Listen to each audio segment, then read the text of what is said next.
या आपण वाचू इब्रानियों पुस्तक अध्याय 13:3। हम पढ़ेंगे इब्रानियों की पत्री अध्याय 13 उसका वचन 3। हिब्रू चैप्टर 13 वर्स 3। इब्रानियों की पत्री अध्याय 13 उसका वचन 3। बंधनात पडलेल्यांबरोबर तुम्ही बंधनात आहात असे समजून त्यांची आठवण करा। आपणही देहात आहोत म्हणून पीडितांची आठवण ठेवा। प्रिय प्रभु चाहता है कि जैसे आज मसीह के नाम के कारण, मसीह के लिए दुख उठाने के कारण बहुत से लोग जेल में हैं, दर्द उठा रहे हैं, अपने अपने घरों में हैं। हमें उन्हें याद रखना है, उन्हें अपने कि हम भी उनका ही देह है और वो हमारा ही देह है।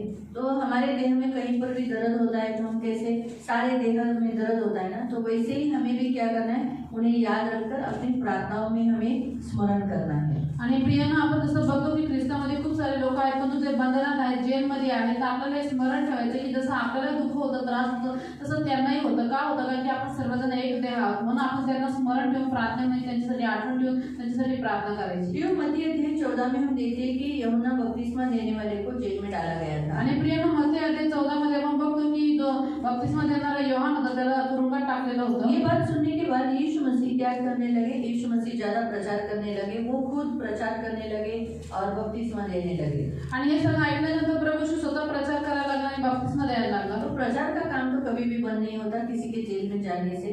आणि कोणीतरी तुरुंगात गेलं तरी परमेश्वराच्या प्रचाराचं काम कधी बंद होत नाही। लेकिन हेरोदेस के भटकाने में हेरोद ने क्या किया? हेरोद उस समय का राजा था, उसने क्या किया?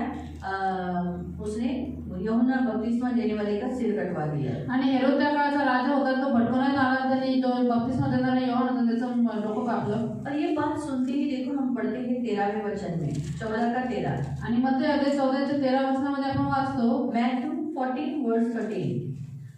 ते ऐकून येशू तेथून ताडवत बसून निघाला। जैसे यीशु को मालूम पड़ा कि यूहन्ना का बपतिस्मा देने वाले का सिर कटवाया है, वो मर गया है, उसे मार डाला है, फिर ये बात सुना आणि अरण्यात एकांती गेला।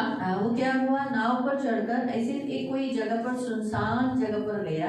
क्यों गया? रोने के लिए, विलाप करने के लिए। वहाँ लिखा है, हे ऐकून लोक समुदाय नगरातून त्याच्या मागे एकांत में वहाँ गया, एकांत में, मरी जी में चलता है, एकांत में चला गया, यानी प्रार्थना करने के लिए गया। आणि तो एकांतात गेला अरण्यामध्ये, म्हणजे तो प्रार्थना करायला गेला। तो वो प्रार्थना करने के लिए गया क्योंकि यूहन्ना जो मर गया उसके बाद और ऐसे कितने लोग अपना जान देने वाले थे, उन सभी लोगों के लिए और जो दुख उसे हुआ, उस दुख का उसने किधर अपना परमेश्वर के सामने अपना दुख को रखा। आणि म्हणून तो योहान ज्यावेळेस मेला त्यावेळेस प्रभू येशू अरण्यामध्ये एकांती गेला प्रार्थना करण्यासाठी, त्याच्यासाठी पण आणि जे अजून मरणार होते पुढे त्यांच्यासाठी। तर योहान मेल्यामुळे त्याचं शिरच्छेद झालं, म्हणजे दुःख प्रभू येशूला झालं होतं, ते दुःख त्याने देवाला सांगितलं ना। तो प्रिय प्रभु चाहता है कि हम भी क्या करें, आज बहुत सारे लोग जेल में हैं, हम उनके लिए प्रेयर करें। आणि म्हणून प्रियांनो, आज देवाची काय इच्छा आहे की आपणही खूप सारे लोक असे आहेत जे तुरुंगात आहेत, त्यांच्यासाठी प्रार्थना करावी। फिजूल में लोग मसीह लोगों से दुश्मनी मोड़ लेते हैं आणि विनाकारण लोक ख्रिस्ती लोकांसोबत शत्रुत्व घेतात। अभी यहाँ जो हम देखते हैं यूहन्ना बपतिस्मा देने वाला, वो क्या करता था? वो प्रभु का काम करता था। आता आपण जो बघतो की जो हा योहान बपतिस्मा देणार होता, तो काय करतो? देवाचं काम करायचा। हेरोद ने क्या काम किया था? आणि हेरोदाने काय काम केलं? अपनी पत्नी को छोड़ दिया था, स्वतःची बायको सोडून दिलेली और अपने भाई की पत्नी को रखा था। आणि स्वतःच्या भावाच्या बायकोला ठेवली। गलत था, हे काम चुकीचं लेकिन होतं। उस राजा से कोई बोल नहीं सकता था, परंतु त्या राजाला कोणीच बोलू शकत इसने नव्हता। विरोध किया। योहानने त्याचा विरोध केला। हेरोद तूने जो वो काम किया वो गलत किया। आणि की हेरोद तुझे केलं हे चुकीचं केले। वो उसने क्या बोला था? सत्य बोला था ना। आणि ते सत्य बोलला होता योहान। यही बात होता है कि मसीह लोग भी सत्य बोलते थे। आणि हेच होतं की ख्रिस्ती लोक पण सत्य बोलतात। सत्य बोलते हैं कि जो कुछ आप भक्ति करते हो, जिसकी भी भक्ति करते हो, वो सत्य नहीं है, यीशु सत्य है। ये बात मसीह लोग प्रचार करते हैं। इसीलिए जो झूठे होते हैं ना, उनको झूठ अच्छा लगता है।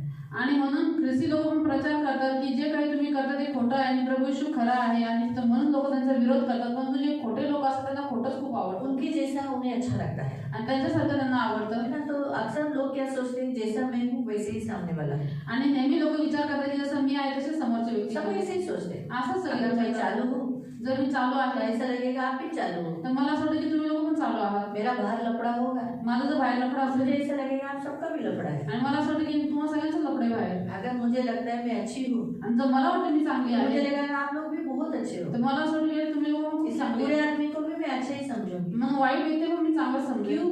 का क्योंकि मैं अच्छी हूँ। काही मी स्वतः चांगली आपको आहे. समझ में आया? तुम्हाला इंसान कळलं? जैसे होता है वैसे वो सामने वाले को सोचता आणि है। मनुष्य जसा असतो तसा तो समोरच्याचा विचार तो करतो. मनुष्य जो पाप में भरे हुए हैं, जे जगातले मनुष्य पापामध्ये भरलेले जो मसीह लोग क्या करते हैं, उन्हें उनके पाप बताते हैं, सत्य बात बताते हैं। आणि ख्रिस्ती लोक त्यांना जे पाप दर्शवतात त्यांना खऱ्या गोष्टी सांगतात उनका जो मार्ग है वो रॉन्ग है, यीशु मार्ग सत्य है, ये बताते हैं। आणि त्याचा जो मार्ग त्यांनी पकडला तो चुकीचा आहे, परंतु प्रभू येशू हा जो मार्ग आहे हाच खरा मार्ग आहे हे सत्य त्यांना ये सांगतात. बात हेरोदियास को अच्छी नहीं लगी, हेरोद को अच्छी नहीं लगी। आणि ह्याच गोष्टी हेरोदला आणि हेरोदियाला आवडल्या नाही. यूहन्ना को जेल में डाला। त्यांनी पकडला आणि योहानाला तुरुंगात तो टाकलं. वैसे आज भी बहुत से लोग मसीहों को मारते हैं, पीटते हैं और जेल में डालते हैं। आणि तसेच आजही खूप सारे लोक ख्रिस्ती लोकांना मारतात आणि त्याला तुरुंगात टाकतात. लेकिन क्या मसीह का प्रचार बंद हुआ? परंतु काय ख्रिस्ताचा प्रचार बंद झाला का? कभी भी नहीं। कधीच नाही. तो मसीह का प्रचार कभी बंद नहीं हुआ। आणि ख्रिस्ताचा प्रचार कधी बंद नाही इवन होणार. एंटी क्राइस्ट के काल में भी मसीह का प्रचार होगा। आणि इवन ख्रिस्ती विरोधकाच्या काळात सुद्धा प्रभू ख्रिस्ताचा इसलिए प्रचार होगा होता. क्योंकि परमेश्वर सर्व सामर्थी है और वो अपना काम कभी बंद नहीं करता। आणि यासाठी म्हणजे देव सर्व सामर्थ्य आहे आणि तो त्याचं काम कधीही बंद करत इवन नाही. एंटी क्राइस्ट को अगर काल उसमें दिया, अथॉरिटी दिया है, तो भी परमेश्वर हस्तक्षेप करता है।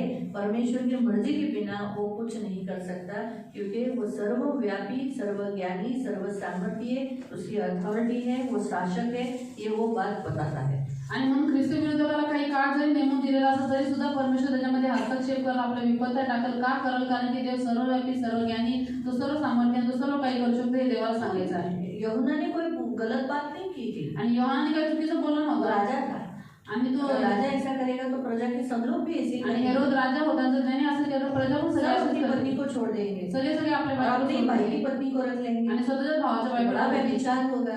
आणि मग जास्त विचार होईल. अच्छा लगेगा क्या? हे चांगलं वाटेल का? बिल्कुल नहीं ना। अजिबात नाही. तो इसीलिए उसने विरोध किया, आणि म्हणून योहानने विरोध केलेला इसने उसे पकड़ा था। आणि म्हणून त्याला पकडलेला. लेकिन हमें उसने, ठीक है, उसने यूहन्ना को सिर कटवाया, आणि ठीक आहे त्यांनी योहानाचा शिरच्छेद केला. लेकिन हमारा परमेश्वर बदला लेने वाला, न्याय करने वाला परमेश्वर आणि है। आपला देव हा बदला घेणारा, न्याय करणारा देव आहे. जो बोओगे जे पेराल वही पाओगे, तेच तुम्हाला भेटेल. बाइबल का रूल है। हा बायबलचा नियम आहे. परमेश्वर ने रूल रखा है, ज्या जब देवाने या पृथ्वीवरती नियम सृष्टि ठेवले, बनाई तब से, जेव्हापासून सृष्टीमध्ये जो तेव्हा बोओगे जे तुम्ही पेराल वही इस पृथ्वी पर ही पाओगे। आणि तेव्हा तुम्हाला या पृथ्वीवरतीच भेटेल. मरने के बाद तो सबको ही मिलने वाला आणि है, मेल्याच्या तर सगळ्यांनाच भेटणार आहे. लेकिन उसके पहले भी त्याच्या पहिले सुद्धा वो जो बोया है वो कटनी करके फिर जाना है। आणि जे पेरले त्याची कापणी करून मग तुम्हाला तो जायचं. फिर ये जो हेरोदेस उस काल का था, यमुना के काल का, उसका नाम था अंतिपास। आणि हा जो हेरोद होता योहानाच्या काळात त्याचं नाव होतं अंतिपास. जब बपतिस्मा यूहन्ना के सिर कटवाया, आणि ज्यावेळेस बप्तिस्मा देणाऱ्या योहानाचा शिरच्छेद केला उसे भी उसका बदला मिला। त्याला पण त्याचा बदला भेटला. रोमन जो उस समय का सम्राट था, कैसर जिसे बोलते हैं, आणि कैसर के भी अलग अलग नाम है। रोमचा सम्राट जो कैसर होता हे पद आहे पण त्याचे कैसरचे वेगवेगळे नाव उस असतात. समय उस कैसर का नाम था कैलिगुल। आणि त्यावेळेस त्या कैसरचं नाव होतं कॅलिगुस. उसे लगा कि ये एंटिपास हेरोद मेरे विरोध में हो गया है, मेरे विरोध में कुछ ना कुछ कट रचा है, आणि त्याला वाटलं की हा अंतिपास हेरोद माझ्या विरुद्ध झालाय, माझ्या विरुद्ध ह्याने काहीतरी वाईट योजना केलेली आहे. इसे गौल जेल में डालकर, वनवास मतलब जेल में डालकर वहां पर ही उसकी मृत्यु हो गई। आणि त्याला तुरुंगात टाकला आणि तिकडे त्याची मृत्यू झाली. तो उसने क्या किया था? त्याने काय केलं होतं? यमुना को किधर डाला था? तो उसकी मृत्यू कहाँ हुई थी यमुना की? तो फिर वैसे ही हेरोद की भी मृत्यु, हेरोद को कहाँ जाना पड़ा और उसकी मृत्यू कहाँ हुई? हेरोदेस भी उसके साथ ही गई थी, हेरोदिया, आणि हेरोदिया जी त्याच्या भावाची बायको होती ती पण त्याच्यासोबत गेली. उसको भी जेल में डाल दिया दोघांना पण तुरुंगात टाकले. रोमन सम्राट कैसर ने। आणि कैसरने मालूम हुआ? तो कहने का उद्देश्य जो बोओगे, अभी क्या होता है, अक्सर हम बाइबल में ये पढ़ते हैं, लेकिन प्रभु ने आगे न्याय किया, ये बात हमें मालूम नहीं पड़ता है। आणि बायबलमध्ये या सगळ्या गोष्टी आपण घटना वाचतो, परंतु पुढे जाऊन देवाने त्यांचा न्याय केला हे आपल्याला यूट्यूब माहिती पे नाही. बहुत सारे वीडियोस डाले जाते हैं, मसीहों को सताव किया, ये किया, खून किया, मर्डर किया। क्या उनका परमेश्वर सोया हुआ है? हमारा परमेश्वर तो कभी सोता नहीं। मसीहों का परमेश्वर कभी सोता नहीं, कभी डुलकी नहीं लेता, वो तो न्यायी है, जगत का न्याय करने वाला परमेश्वर। वो थोड़े उनका भी न्याय करेगा, लेकिन क्या है, वो जो उनका न्याय किया वो कैसे हो गए, वो कैसे मर गए, कैसे फूले, कैसे मर गए, बस वही वीडियो नहीं डाले जाते। आणि म्हणून जे आज युट्यूबवर व्हिडिओ टाकले जातात ख्रिस्ती लोकांना मारलेले, त्यांचा छळ केलेला, परंतु ते व्हिडिओ टाकले जात नाही ज्यावेळेस देवाने त्यांचा न्याय केला, ते कसे मेले, त्यांचे काय हाल झाले, कसे फुगून मेले, ते हमारे का टाकले न्याय जातात. यहाँ है। आणि देव पृथ्वीवरती प्रत्येकाचा न्याय करतो. परमेश्वर न्याय करता है, उनको भी नहीं छोड़ेगा जो मसीह को जानबूझ के जेल में डालते हैं, मारते हैं, पीटते हैं। आणि देव न्यायी आहे तो त्यांना पण नाही सोडणार, जे जाणून ख्रिस्ती लोकांना तुरुंगात टाकतात, त्यांना मारतात, त्यांना छळ करतात. क्यों? क्योंकि प्रभु यही है। मैं आपको एक कहानी बताती मी हूँ तुम्हाला एक स्टोरी सांगते ना. तो शेर जो होते हैं, सिंह जे असतात वो कैसे जंगल का राजा होता है, ते जंगलाचा राजा असतो होता है? उसे कोई सामना कर सकता है? आणि त्याचा कोणी सामना करू शकतो का?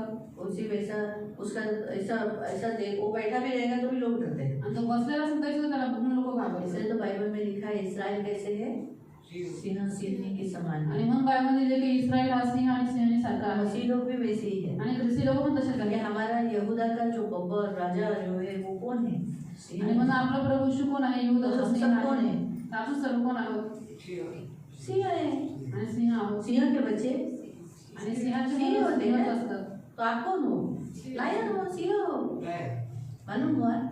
तो इसी रीति से एक सिंह ऐसे ही बैठा हुआ था। असं सिंह एक असंच बसलेला. एक मच्छर आया, एक मच्छर आला उसके कान में बुनबुन बुनबुन आणि त्याच्या कानामध्ये बुनबुन करू लागला. बोला मैं छोटा हूँ लेकिन मैं तुझे काटूंगा, बहुत तुझे सताऊंगा, तुझसे लड़कर विजय होके जाऊंगा। आणि तो म्हटलं मी तर छोटासा आहे पण तुला खूप त्रास देईन, तुला चावलं, तुझ्याशी लढून विजय होऊन मी जाईल. और सिंह बोला ऐसा कैसे, तू इतना सा होके? आणि सिंह म्हणतात तू एवढं असताना सुद्धा लेकिन फिर भी उसने बहुत जगह काटा, इधर काटा, तरी सुद्धा तो सिंहाला खूप ठिकाणी चावला. अभी वो इतना सा मच्छर कितना है, आणि मच्छर किती लहान उसके असतो. हाथ में आएगा क्या? आणि सिंहाच्या पंजात तो येत नव्हता. आएगा? हम लोग खुद भी तो ऐसे मारते हैं ना, आणि आपण फारसे मच्छर मारतो. आता है क्या? मैं तो ऐसा पकड़ के मुझे लगा मिल गया, ऐसा ऐसा करती हूँ, लेकिन देखती अरे मच्छर ही नहीं है।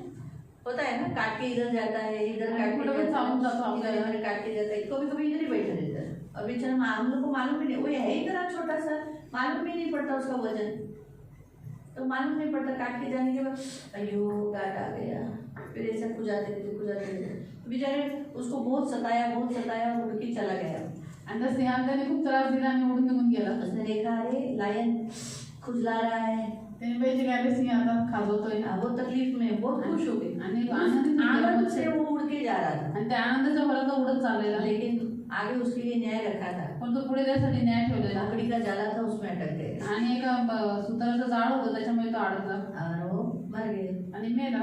वो मकड़ी के जाले ने उसको खा लिया। आणि सुताच्या जाळ्याने त्याला खाऊन टाकलं. ये बात सिंहों को मालूम नहीं थी। आणि ही गोष्ट सिंहाला माहिती अक्सर नाही. ऐसे ही होता है, आणि नेहमी असंच होतं. हमारे जीवन में छोटे छोटे ऐसे मच्छर लोग होते हैं आणि आपल्या जीवाचे छोटे छोटे मच्छर येतात जो आकर हमें बुन बुन बुन बुन बुन बुन आणि आपल्या कानामध्ये वगैरे भुरभुर करून जातात. हाँ, और हमें सताते हैं। आपल्याला छळतात. अगर हम सोचते हैं हम लायन है, हमारे साथ ऐसा हुआ, ऐसा आणि आपण म्हणतो आपण सिंह आहे, आमच्यासोबत असं परमेश्वर की केलं. संतान है, हमारे साथ ऐसा आम्ही हुआ, देवाची संतान आहोत, हमारे साथ ऐसा हुआ। आमच्यासोबत असं केलं. लेकिन परमेश्वर न्यायी है, वो आगे उसके लिए विपत्ति रखा रहता है। आणि देव न्याय आहे, पुढे देवाने त्याच्यासाठी विपत्ती सिंह को ठेवली. मालूम है कि उसका हाल क्या हुआ, सिंहाला माहिती पडलं का त्याचं मच्छरचे हाल काय झाले.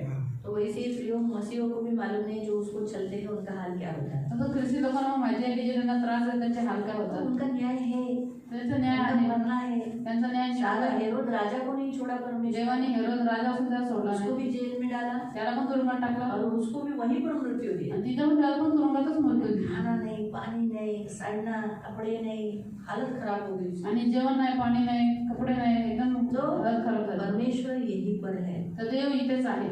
देखो मैं आपको बताती हूँ, यूहन्ना ने जो उस पर इल्जाम लगाया था, योहानाने सही त्याच्यात आरोप केला होता तो योग्य होता का? खरा होता तो? सही था ना? गलत बोला था, योहान काय चुकीचं बोललेलं त्याला. लेकिन इसके ऊपर झूठा इल्जाम लगाया गया। परंतु ह्याच्यावरती खोटा आरोप लावला गेला. तू कैसर के विरोध में, कैसर ने बोला तू मेरे विरोध में कुछ कर रहा है, आणि कसं म्हणा तू माझ्या विरुद्ध काहीतरी कारस्थान करतोय. याद रखो। लक्षात ठेवा. उसने सच्चाई स्वीकार नहीं किया, इसलिए उसके ऊपर झूठा इल्जाम लगाया। आणि त्यांनी सत्य स्वीकार केला नाही म्हणून त्याच्यावरती खोटा आरोप लावला जातात. हमेशा याद रखो, हे नेहमी लक्षात जो ठेवा. सत्य ग्रहण नहीं करते जे सत्य स्वीकार झूठ करत में नाही मर जाते हैं। ते खोट्यामध्ये मरून जातात. तो इसीलिए हमारा काम क्या है, जैसे यीशु ने जो किया, यीशु ने क्या किया, आणि आपलं काम काय जसं प्रभू येशूने केलं. काय केलं त्याने? प्रार्थना की। प्रार्थना केली. तो आज भी बहुत सारे लोग जेल में हैं। आजही खूप सारे लोक तुरुंगात आज भी आहेत. छत्तीसगढ़ में बहुत सताव है। आणि आजही छत्तीसगडमध्ये खूप सताव ख्रिस्ती लोक संविधान आहेत. के अनुसार आर्टिकल 7 के अनुसार जो एंटी कन्वर्जन लॉ पास करने का अथॉरिटी राष्ट्रपति को है। आणि संविधानानुसार आर्टिकल 7 नुसार जो ख्रिस्त विरोधी कायदा आहे, धर्मांतर विरोधी कायदा आहे, तो पास करण्याचा अधिकार फक्त राष्ट्रपतीलाच आहे, राज्यपाल को नहीं है। राज्यपालला नाही तो येतो। भी बहुत सारे 12 स्टेट्स में, हमारा महाराष्ट्र छोड़कर 12 स्टेट में अभी भी राज्यपाल ने सिग्नेचर करके लॉ पास किया है, जबकि रॉन्ग है। आणि म्हणून 12 स्टेट मध्ये आपलं महाराष्ट्र सोडलं तर खूप साऱ्या स्टेट मध्ये राज्यपालांनी स्वतः तो कायदा पास केलेला आहे, जबकि संविधानानुसार चुकीचा आहे। तो हम क्या करना चाहिए? हम प्रेयर करना चाहिए। आपण काय केलं पाहिजे? प्रार्थना आज केली हमारे पाहिजे। भाई लोग यीशु के लिए दुख उठा रहे हैं, आणि आज आपले भाऊ लोक प्रभूसाठी दुःख उचलतात, प्रेयर करना आपण त्याच्यासाठी प्रार्थना केली प्रभु को पाहिजे। छुड़ाए। प्रभु त्यांना और सिर्फ सोडवा। आज ही नहीं, ओनली फ्राइडे को हम फास्टिंग किया बोलकर नहीं, हम आणि daily फक्त शुक्रवारी आपण उपवास केला म्हणून प्रार्थना करायची असं नाही, पण तो रोज करायचा मैं आपल्याला। आज आपसे विनती करती हूँ, डेली आपके प्रेयर में थोड़ा समय उन लोगों के लिए बिताओ जो चर्च में और बहुत सारे जगह में, हमारे भारत देश में बहुत सारे, आपको मालूम है अफ्रीका में भी, नाइजीरिया में बहुत मसीहों को एकदम बहुत घर में घुसखोर मारते हैं। आणि मग तुमच्या प्रार्थनेत थोडा वेळ ख्रिस्ती लोकांसाठी द्या, त्या ख्रिस्ती लोकांसाठी ज्यांना खूप त्रास आहे, जे तुरुंगात आहे, आफ्रिका नायजेरियामध्ये खूप सारे ख्रिस्ती लोकांना रोज मारलं जातं, तो उनके लिए प्रेयर करो। त्यांच्यासाठी नक्की प्रार्थना करा। पाकिस्तान में पाकिस्तानमध्ये उनको पानी नहीं दिया त्यांना जाता, पाणी नाही देत बहुत तकलीफ है मसीहों आणि खूप को। त्रास दिला ते ख्रिस्ती लोकांना, मुसलमान लोग वहाँ सताते हैं, आणि मुस्लिम लोक खूप त्यांना सतवतात। तो हम प्रेयर करना। तर आपण प्रार्थना केली पाहिजे। मैं ग्रुप पे डालूंगी कितने जगह में मसीहों को कितने जनों कहाँ पर ज़्यादा सताव है, स्टेप बाय स्टेप नंबर डालूंगी, तो आप उनके लिए जरूर प्रेयर करो। आणि मी ग्रुपमध्ये टाकलं की उस ख्रिस्ती देश के लोकांना, मसीहों के लिए करो। त्या देशाच्या ख्रिस्ती लोकांसाठी तुम्ही प्रार्थना करा। तो हमारे भारत देश के लोगों के लिए तो करना ही है, क्योंकि वो हमारे भाई है। क्योंकि हम क्या बोलते हैं, भारत माझा देश आहे, भारताचे सगळे माझे भाऊ बहिणी आहेत, आणि तो भारताच्या लोकांसाठी तर प्रार्थना करायचीच आहे। वो हमारे भाई बहन हैं। किती होते आपले भाऊ बहीण आहेत। बाइबल में लिखा है ना, हम हमारे भाई बहनों को प्यार करना चाहिए। बायबलमध्ये की आपण आपल्या भाऊ बहिणींना प्रेम केलं भारतीय पाहिजे, हमारे लोग हैं, आणि भारतीय आपले हम भाऊ उनके बहीण भाई, आहेत, वो भले हमें भाई बहन नहीं समझते ना, हम तो बहुत समझते हो, आणि ते आपल्याला भाऊ बहीण नाही समजत तरी आपण त्यांना समजतो, तो इसीलिए हम प्रेयर करना है। म्हणून आपण प्रार्थना केली पाहिजे। तो प्रियो, आज प्रभु हम आज उपवास प्रार्थना में आए हैं, तो हम प्रेयर करेंगे। हम सब खड़े हो जाएंगे, आपण सर्वजण उभे अपने राहू, अपने जगह पर हम प्रेयर करेंगे। आपल्या आपल्या ठिकाणी आपण प्रार्थना करू, खास करके डेली छत्तीसगढ़ के लिए जरूर आणि विशेष करून रोज छत्तीसगढ़ तुम्ही प्रार्थना नक्की और करा। वहाँ पर सबसे निराश हताश नहीं हो, याद रखें कि वो कौन है, ये बात याद रखने के लिए मदद करना।